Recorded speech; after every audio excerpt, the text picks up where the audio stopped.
वो लेने गए थे कागजात, उसको गिरफ्तार कर लिया। उमैर नियाजी के वालिद साहब अपने लिए और उमैर नियाजी साहब जो यहाँ मौजूद हैं, जो इन्हीं की पटिशन थी, ये पेपर लेने गए थे और कल 2 मरतबा उनसे स्नैच कर लिए गए, छीन लिए गए और पुलिस वाले उस पर मुलव्वस हैं। उनका नाम भी लिया है उमैर नियाजी साहब के वालिद साहब ने। उसके साथ बन्नू से मलिक पख्तून यार खान, उनको जब पेपर लेने गए तो उनको गिरफ्तार कर लिया गया। इसी तरह हाफिज फरहत से पेपर छीन लिए गए। इसी तरह हसन नियाजी के कागजात जमा कराने के लिए जेल अथॉरिटीज़ ने उसको सिग्नेचर कराने से इनकार कर दिया। इसी तरह सनम जावेद जो हमारी लेडी खातून जो 7 महीने से जेल में है, उसके वालिद साइन कराने गए हैं, उनको जेल अथॉरिटीज़ ने साइन कराने से इनकार कर दिया। इसी तरह ये भी खबर है कि मेजर ताहिर सादिक और उनकी फैमिली के मेंबरान, उनके तस्दीक कुनिंदा और तायीद कुनिंदा, उनको गिरफ्तार कर लिया गया। इस तरह शेख वकास झंग से उनके घर पे छापा मारा गया, उनके ऊपर चादर 4 दीवारी की पामाली की गई।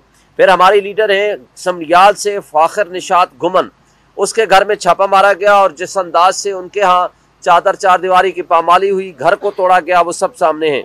बिलाल उमर बोदला है देवालपुर से, उनके साथ इसी तरह की ज्यादती हुई है।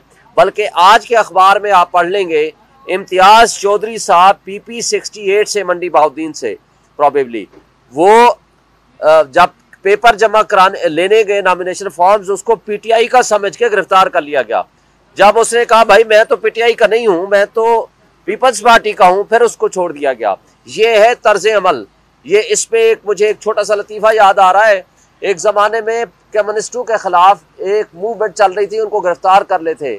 एक अदीब थे, उसको जब गिरफ्तार करने गए पुलिस वाले, तो उन्होंने कहा कि जनाब मेरे पर इल्ज़ाम तो मुझे बता दें। उसने कहा तुम कम्युनिस्ट हो? उसने कहा मैं तो, मेरी तहरीरें पढ़ लें, मैं तो एंटी कम्युनिस्ट हूँ। उन्होंने कहा एंटी हुए तो क्या हुआ, आप कम्युनिस्ट तो हुए ना।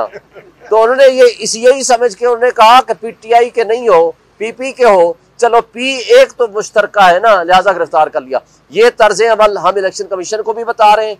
इस सिलसिले में हमने Lahore high court Rawalpindi bench में भी पटिशन फाइल कर ली है और इंशाल्लाह आज हम सुप्रीम कोर्ट में भी पटिशन फाइल कर रहे हैं। ये जो तर्ज अमल जारी है, ये पाकिस्तान की जड़ें खोखली करने के मुतरादिफ है। वाहिद फेडरेशन की अलामत है PTI, उसको क्रश करना और उसको डिसमेंटल करने का मतलब है कि आप पाकिस्तान की रियासत की जड़ें खोखली कर रहे हैं और पाकिस्तान की इकाइयों को आप नुकसान पहुंचाना चाहते हैं। इन सब का नोटिस कंसर्न्ड फोरम को लेना चाहिए और इन ROs को तब्दील होना चाहिए और कानून और कायदे के मुताबिक हर शहरी का हक है, हर पार्टी का हक है, उसको लेवल प्लेइंग फील्ड मिले और उसको पार्टिसिपेशन का मौका मिले।